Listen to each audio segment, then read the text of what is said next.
Selamat datang di Output, obrolan terliput.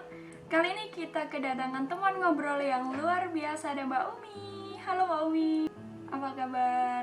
Alhamdulillah baik. Alhamdulillah. Jadi Mbak Umi ini pernah menjabat sebagai Ketua Kopri UNESA pada tahun 2019 dan saat ini sedang aktif mengajar di salah satu SMA dan sebuah lembaga ya Mbak ya? Ya, alhamdulillah sekarang kegiatan sehari-hari saya mengajar di salah satu SMA di daerah saya dan di sebuah lembaga. Oke, keren. Gimana Mbak rasanya bertemu dan berinteraksi dengan banyak anak-anak tiap hari? Rasanya nano-nano sih. Ada senangnya, ada kurang senangnya, tapi lebih banyak senangnya.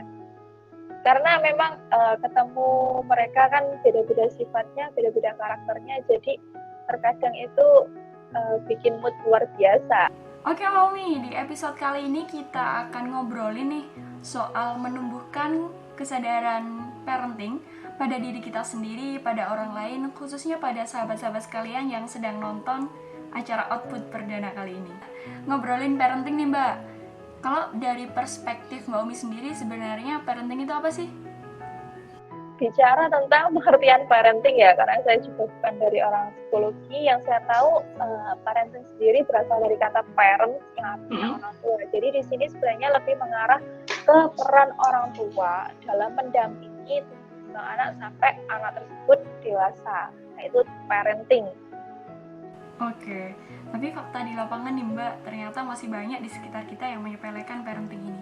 Dan dampaknya terlihat jelas ketika masa pandemi seperti ini, yang mana banyak orang tua mengeluh dan merasa mendapatkan beban baru dalam pembelajaran daring ini. Ya gimana enggak ya Mbak ya? Tugas yang seharusnya dikerjakan anak malah berbalik dikerjakan oleh orang tuanya. Kalau bicara dari sudut pandang Mbak Umi sebagai seorang pendidik, gimana sih Mbak pola asuh yang pas, pola asuh yang tepat untuk survive di masa pandemi seperti ini? Kita kalau bicara pandemi ini sebenarnya serba salah ya. Katakanlah saya sebagai seorang pengajar itu pun juga serba salah. Ketika kita ingin melakukan pembelajaran dengan misalnya dengan melakukan video telekonferensi, kita ada saja kendalanya. Mungkin ada beberapa anak yang gadgetnya tidak mendukung atau beberapa akhirnya tidak punya kuota dan lain-lain.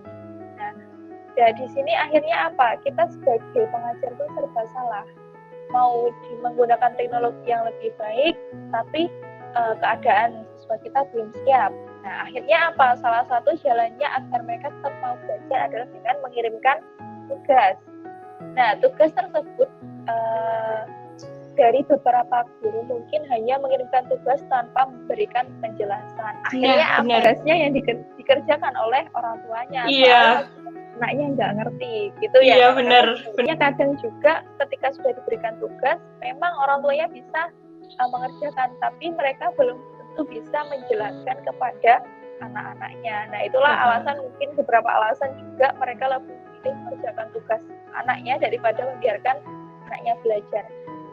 Nah, sebenarnya hal itu juga kurang tepat dilakukan. Karena apa? Ketika orang tua mengerjakan tugas anaknya itu, anaknya tidak punya beban akhirnya bahwa itu bukan tugasnya, tapi tugas orang tuanya. Akhirnya mereka juga berpikir seperti itu. Nah, kalau bicara seperti itu, harusnya dari segi orang tua itu juga menyadari bahwa yang namanya anak tidak bisa dibiarkan saja. Katakanlah kalau itu ada namanya pola asuh undemanding and not supportive. Jadi mereka dibiarkan dan juga tidak didukung. Harusnya menggunakan pola asuh yang demanding and supportive.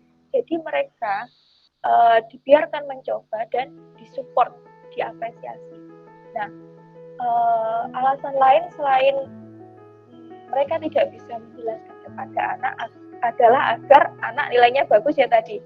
Guru, ya ketika guru itu memberikan nilai kepada anak itu dilihat dari kemampuannya mengerjakan, dilihat dari prosesnya ketika kita belajar tatap muka. Nah, kesulitannya itu ketika kita online, kita tidak tahu itu yang mengerjakan ibunya atau anaknya.